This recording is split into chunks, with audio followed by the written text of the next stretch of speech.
From surname to savior, where does my identity really come from? भाइयों और बहनों, हम में से कई लोगों ने फैमिली एल्बम और पुरानी फोटोग्राफ संभाल कर रखी हैं। कुछ ने तो अपने सरनेम बदलने के लिए पैसे भी खर्च किए हैं। कुछ लोग ऐसे हैं जिन्हें अपने परिवार की जड़ों पर गर्व है, और कुछ ऐसे भी हैं जो एक नई पहचान ढूंढ रहे हैं।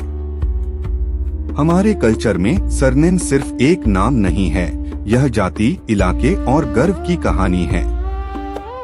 लेकिन आज का गॉस्पेल हमें याद दिलाता है, हमारा असली फैमिली ट्री रिकॉर्ड या फोटोग्राफ में नहीं, बल्कि भगवान के साथ हमारे रिश्ते में है। हमारे इतिहास में इज्जत और पहचान की तलाश की कहानी है। जाति आधारित समाज में जन्मे डॉक्टर B.R. अंबेडकर ने घमंड में नहीं, बल्कि बराबरी और इज्जत पाने के लिए अपना सरनेम बदला। उन्होंने कहा, मैं समाज की तरक्की को औरतों की तरक्की से मापता हूँ। उनकी जिंदगी एक नए नाम की यात्रा नहीं थी, बल्कि इंसाफ, सच्चाई और विश्वास के जरिए एक नई पहचान की यात्रा थी। सच्ची इज्जत नाम में नहीं, बल्कि ईमानदारी, दया और भगवान में विश्वास के साथ जीने में है। हम अपने नाम बदलकर अतीत से बच सकते हैं, लेकिन हमारी असली पहचान क्राइस्ट के साथ हमारे रिश्ते में मिलती है, जो सभी इज्जत का सोर्स है।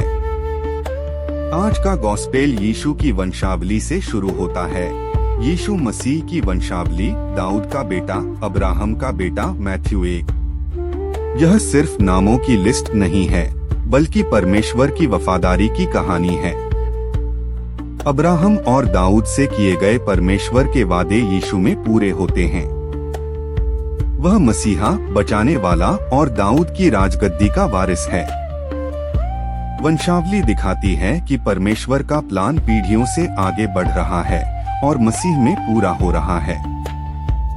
यह यीशु को खून का रिश्तेदार मानने के बारे में नहीं है, बल्कि यह यीशु के सभी का बचाने वाला होने के बारे में है, सिर्फ एक परिवार या कबीले के लिए नहीं। फोकस खून के गुनाह पर नहीं, बल्कि विश्वास और बैप्टिज्म में आध्यात्मिक रूप से शामिल होने पर है। विश्वास के जरिए हम अब्राहम के बच्चे और परमेश्वर के वादों के वारिस बनते हैं। यीशु पर हमारा हक खून में नहीं, बल्कि उनके चर्च में विश्वास और मेंबरशिप में है। जैसे अंबेडकर ने नेकी और विश्वास में इज्जत पाई, वैसे ही हम भी मसीह में सच्ची पहचान पा सकें। चाहे परिवार का नाम पुराना हो या नया, जरूरी बात यह है कि हम परमेश्वर से सीखने और उनके परिवार में रहने के लिए तैयार हैं। हमारा फैमिली ट्री रिकॉर्ड या फोटो में नहीं, बल्कि परमेश्वर के रिश्ते में है। जब हम फैमिली ट्री के बारे में सोचते हैं, तो हमें आध्यात्मिक वंशावली के बारे में भी सोचना चाहिए। क्या मैं परमेश्वर के परिवार में अपनी जगह पहचानता हूँ? क्या मैं अब्राहम, डेविड और जोसेफ की तरह सीखने को तैयार हूँ?